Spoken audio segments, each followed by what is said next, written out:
सर्वांनी लक्ष द्या इकडे।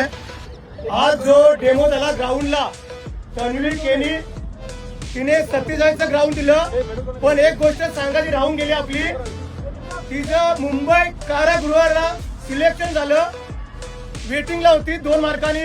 तर परवा जेव्हा रिझल्ट लागला तेव्हा मुंबई कारागृहाला तिचं सिलेक्शन झालं। जोरात टाळ्या तिच्यासाठी। आणि महत्वाचं म्हणजे आज डेमोला ग्राउंड पण तिने 47चं ग्राउंड दिलं। आता खरं जोरात टाळ्या झाली आणि छोटासा सत्कार आपण मेडल देऊन तिचा करूया, कारण सिलेक्शन होऊन पण आज डेमोला तिने ग्राउंड दिलं, ते पण बेस्ट, सोपी गोष्ट नाहीये। जर आज तुमच्यातलीच मुलगी, प्रहारचीच मुलगी जर पोलीस होऊन तुमच्या समोर उभी राहते, तर 2026ला तुम्ही सर्व मुली भरती करणाऱ्या 100% पोलीस होऊन समोर उभे राहणार ना? अरे राहणार ना? जोरात काय एकदा परत